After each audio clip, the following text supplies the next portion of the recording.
makanya kalau ada yang masih terlalu kecil jadi belum seimbang, sistemnya di los seperti ini kan. Ini masuknya nanti cabang yang bawah itu harus lebih gede, di los lagi seperti ini. Ini kan belum pakai pemotongan. Bisa juga ini memang yang punya ini memang kurang ngerti. Benar-benar orang yang ngerti kadang-kadang memang sakit orang ngerti ini orang darat. Jadi di los ini loh, artinya los. Kalau los itu ada sistem pot dan ground. Pot bisa di apa dengan komposisi apa namanya media yang sempurna itu untuk mempercepat pertumbuhannya ini. Jadi ilmu pertaniannya itu harus jalan karena bonsai itu adalah gabungan ilmu pertanian dan juga ilmu seni. Apa artinya kita bisa seni tapi ilmu pertanian nggak tahu bisa bentuk bonsai dengan bagus tapi kering, lama-lama mati. Gitu. Makanya kita untuk mencari media yang bagus di los sebenarnya bisa. Oke ini ya, di los dulu, baru jangan dipruning dulu. Pruning untuk nggak apa-apa, untuk gerak kasar nggak apa-apa, tapi setelah itu baru di los. Kalau mempercepat dengan los dengan sistem ground, artinya akar itu langsung ground ke tanah, bisa dipot langsung diturunkan di apa namanya, diambil akarnya langsung dimasukkan ke tanah atau mungkin diambil lepas dari pot juga bisa. Ini Pak Yatno itu jagonya gerondang itu. Akar-akar diambil itu langsung ditanam. Kenapa? Untuk mempercepat. Jadi seandainya kita mengelos itu di pot 1 banding berapa banyak sekali. Kalau ini misalnya, ini dalam waktu misalnya kalau di sini 1 tahun, 1 tahun sebesar ini. Kalau pakai ground itu kadang-kadang cuma 3 bulan sudah segini. Itu banyak apa bandingannya banyak sekali. Setelah itu, ya sebenarnya tadi sudah banyak diterangkan oleh Pak Mes ya. Sebenarnya hampir sama, saya hanya menambahi saja itu loh. Jadi seperti tadi namanya bentuk bonsai dari A sampai Z. Anggap saja keterangan Pak Mes itu bentuk apa ya? Apa gayanya bentuk A, saya bentuk C loh, seperti itu. Mungkin nanti seandainya Pak Yosef menerangkan mungkin dengan gaya bentuk B seperti itu. Tapi semuanya benar. Karena apa di hutan itu? Wah, bervariasi sekali, kita nggak bisa ngomong kalau jenis apa bentuk-bentuk bonsai di hutan itu. Kalau kita berkontak pada alam, biarpun pakai jenis apa bentuk A, B, C sampai Z, semuanya bagus semua. Terus seperti itu. Terima kasih Pak. Selanjutnya gimana nih? Ya kita review saja, ini kita review ulang, kita kawati saja. Ya. Sekalian nanti ada pengurangan cabang. Ini harusnya ada asistennya tuh. Ayo saya tuang kerupuk apa ya?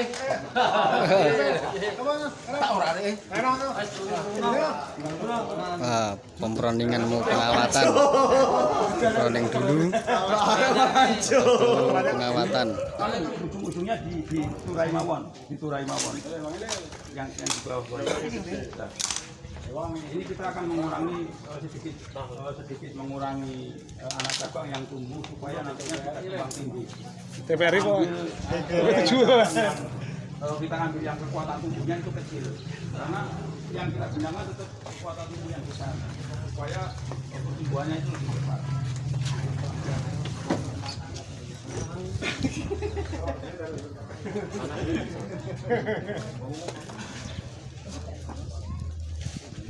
Ini misalnya seperti ini masih ada cabang yang satu arah, kita kurang saja, ya kurang 1 atau 2. Tapi apa supaya nanti tuang tindih seperti ini. Nah ini ada tuang tindih, maka kita harus kurangi supaya gerak dasar dari pohon sebuah pohon ini kelihatan jelas. Oke. Sambil santai, sambil rileks. Sing rokok ya rokok, sing minum. Santai. Kita berkonsentrasi pada pohon yang dikerjakan Pak Mes tersebut. Pokoknya rekan semua anggota PBBI Ranting Waruasem nggak usah bingung, misalnya untuk para pemula, kebanyakan kan pemula ya. Ini sudah ilmunya sama aja. Cuman kalau saya Pak Mes itu dikatakan senior memang ya mungkin pas juga kalau senior, tapi kalau ilmunya sama aja. Karena saya Pak Mes itu, Pak Yosef itu satu angkatan, 30 tahunan kalau nggak salah terjun di dunia bonsai. Nah, pulau malah awet alit, pulau awet tahun 86. Waktu itu SMP kelas 2, 35 tahunan ya. Jadi tapi masalah ilmu masih kurang, masih terus belajar. Makanya seandainya panjenengan itu ada sedikit kejanggalan tentang bonsai, takon lah. Dolan kan Pak Mes, pulau bawang, ya Pak Yosep, akeh. Nah ono sing ngomong iki wit iki ora iso dibentuk, angel. Omong kosong, tidak ada istilah nggak bisa. Pasti bisa semua. Nggak usah pusing, sebenarnya punya bahan yang agak bingung. Takon nggih kula, Bawang, Pak Mes Meleri, Pak Yosep. Kang.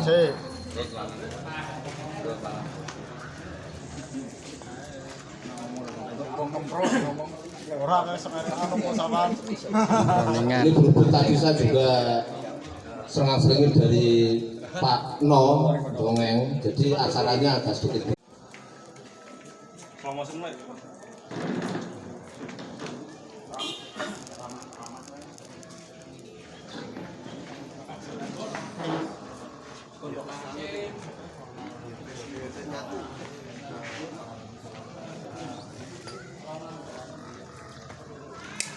Salaman karo aos ya dong. Oh itu wow.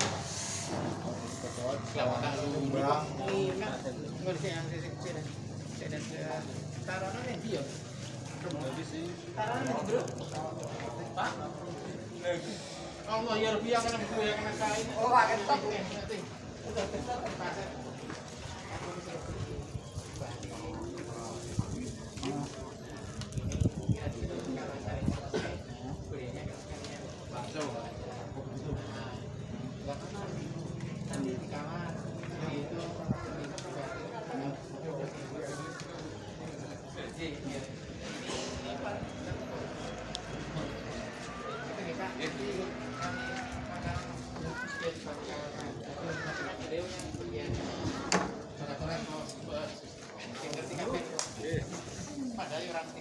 Jurubun sih.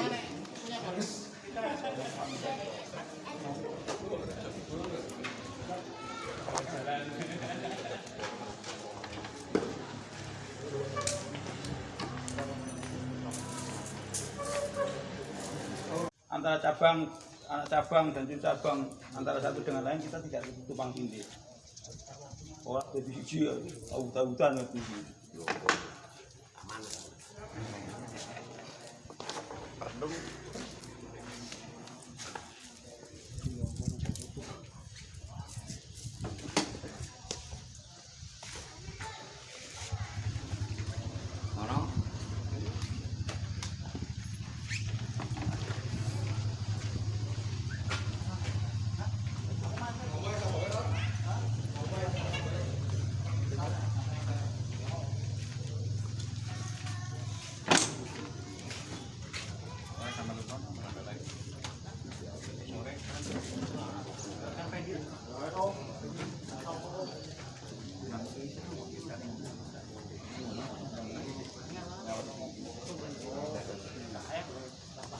Cilik-cilik.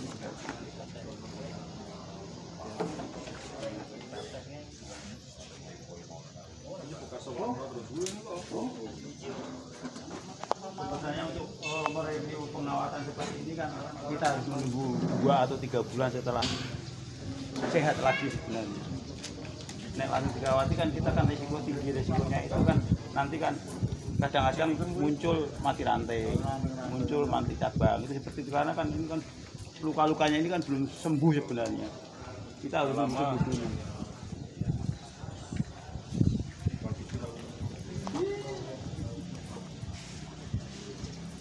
Buat perantingan itu kita tidak menggunakan cabang atau tujuh cabang yang di atas ataupun di bawah.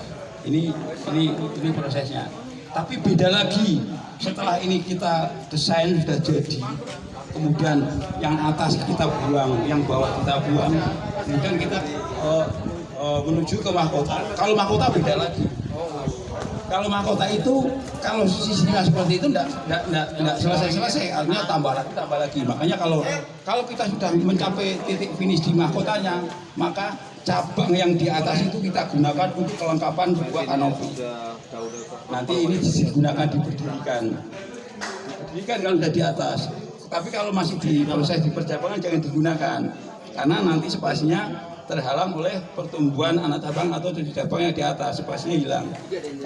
Kalau masih belum ada daunnya, tidak kelihatan, masih kelihatan. Tapi nanti ketika seperti yang dikatakan Mas Andres, nanti kalau sudah tahu daunnya tumbuh, maka spasi itu akan hilang, akan tumpang tindih. Tapi beda lagi ketika kita sudah membangun percabangan selesai, kemudian kita tinggal membangun mahkota. Mahkota seperti saya katakan tadi, kita melihat leher dari gerak dasar ini. Kalau lehernya ke sini, berarti mahkotanya miring ke sini. Kalau lehernya miringnya ke sini, kita menggunakan leher di sini, berarti mahkotanya miring ke sini. Dilihat dari lehernya dari gerak dasar pohon ini sendiri.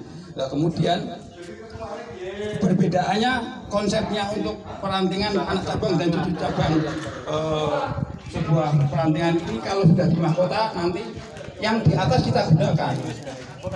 Artinya apa? Untuk membawa kelengkapan mahkota.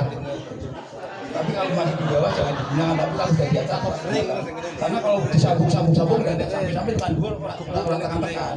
Tapi kalau di atas sudah ini mulai digunakan, diberdirikan untuk membangun sebuah komunitas. Nah, kenapa konsep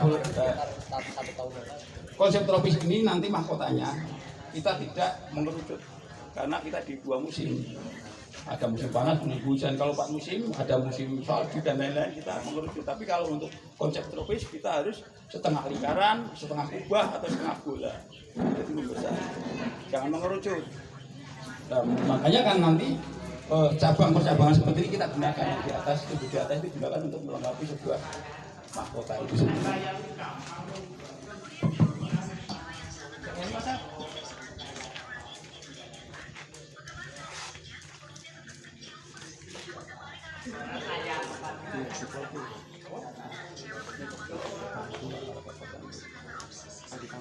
Ini waktu ringan. Nyandak jarak itu meh rampung iki Mas. Tinggal menyelesaikan ini atau ketika kita membangun percabangan di sini konsep tropis itu satu antara lain. Ketika kita menemukan cabang yang satu arah, kita ambil satu. Kemudian ketika kita menemukan anak cabang yang paralel 3, kita ambil 2. Kemudian ketika kita menemukan anak cabang atau cucu cabang ke atas atau ke bawah, kita ambil. Tujuannya apa? Untuk menghindari spasi ini supaya tidak jadi jatuh. Supaya benar. Tapi ketika kita sudah sampai pada topping mahkota, itu ada kalanya kita juga menggunakan 2 cabang, 3 cabang, 4 cabang misalnya. Kenapa saya katakan tadi perbedaannya ketika membangun cabang yang bawah sama atas. Kalau atas ini saya pakai tujuannya untuk melengkapi sebuah kanopi, kan seperti itu. Karena apa? Kenapa? Karena di atasnya sudah tidak ada lagi, kan seperti itu. Tapi kalau selama di atasnya masih ada, berarti kita tidak menggunakan cabangnya ke atas, anak cabangnya ke atas juga. Demikian juga ketika nanti ini misalnya ini di sini sudah ada cabangnya, ini di atasnya tidak masalah, kita ada cabang 2 itu untuk melalui kanopi supaya bisa membesar. Karena kalau kita hanya mengandalkan satu kanopi saja, kita akan kesulitan. Karena satu, sekali lagi saya katakan konsep tropis itu bentuk mahkotanya itu tetap satu, setengah lingkaran, setengah kubah ataupun setengah bola. Kalau kita hanya mengandalkan satu cabang saja, kita nanti mengerucut, kan seperti itu. Oke?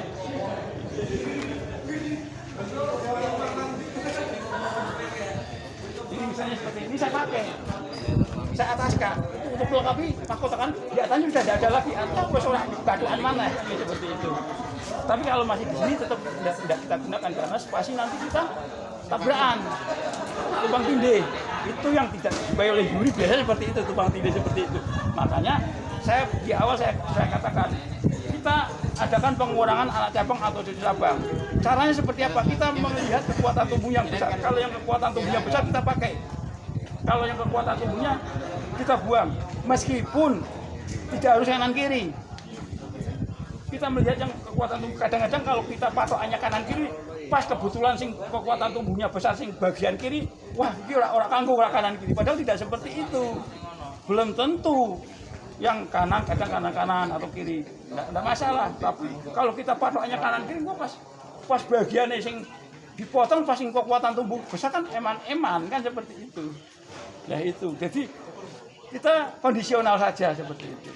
Fungsi itu kondisional. Ada lagi? Saya bikin mahkota.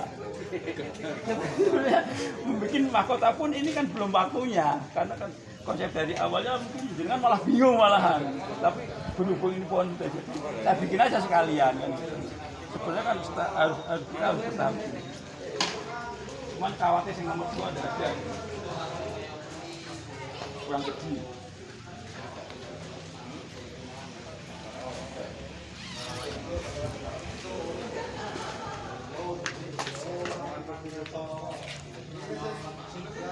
Jadi saya akan bikin konsep